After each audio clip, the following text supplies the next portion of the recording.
CJ Perry, again, formerly known as Lana, she is the wife of Miro.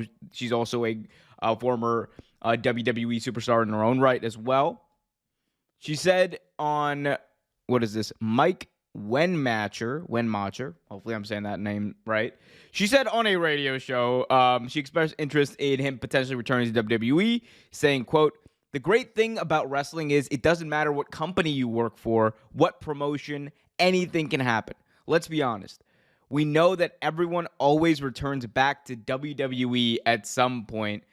She was talking about Rusev Day being Miro's most popular gimmick when he was Rusev in WWE. She went on to say, "Rusev Day will never die. It's always going to be around. The kids are always going to want to sing it, and I'm sure it will make a return in WWE at some point." So, there we go. Again, the reason that this is big news is because, one, we are hearing it from such a close source to Miro himself, being his family, his wife, his partner. And for people who might want to discount that, I think that they're really missing the point here, because it would be one thing if you had a friend of Miro say something. It would be another thing if you had a distant relative of Miro say something, or an alleged member of its inner circle. We know where CJ Perry / Lana lies in the priority of Miro. He mentions her in her promos for a reason. They are a happily married couple, more happily married than I think most couples out there would be. They're as close as could be. So, to hear this, it really makes you think there's something to the idea of Miro either wanting to go back to WWE, or them trying to, or Lana, I should say, maybe trying to get something out of this, and maybe rustle some feathers a little bit. I really do think that that's what this is. I think this is kind of trying to rustle AEW's feathers and being like, hey, use him. This wasn't the only piece of news that we got on this. Dave Meltzer of the Wrestling Observer newsletter and radio said the following on his radio show this week. Quote, "In September, Tony Khan came to Miro and he had this idea which would build to a match at the November pay-per-view, and Miro didn't want to do it." He said, "A lot of people who come to WWE are very leery," obviously Bryan Danielson being the exception, "about doing jobs. A lot of people who come to WWE or come from WWE are leery about doing jobs.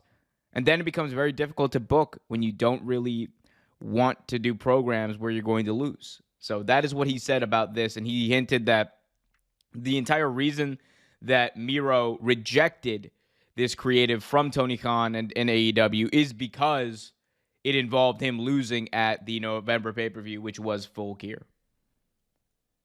Now, does this add another layer to things? And again, the weird thing about wrestling journalism and wrestling news and things like that is, when you have enough voices or when you have enough stories popping around, right? You can pretty much find out, or you pretty much know, like, either the direction of the truth or the actual truth itself when you put all the stories together, right? Because, yes, sure, some people may get sources wrong. Some things might be exaggerated and all those types of things. But for the most part, you can generally tell the direction of things. And considering what we heard from Meltzer, considering what we heard from Lana, I think that it's obvious that Miro is not happy in AEW with his creative.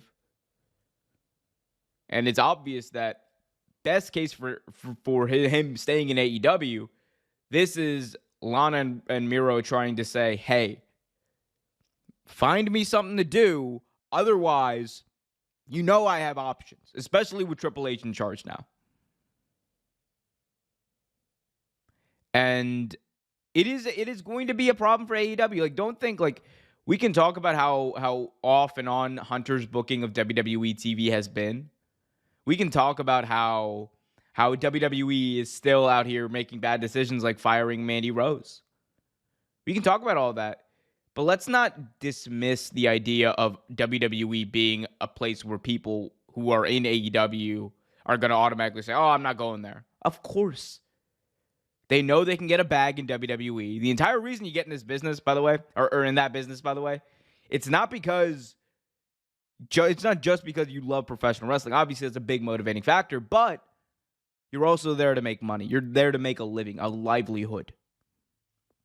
And Miro's no different.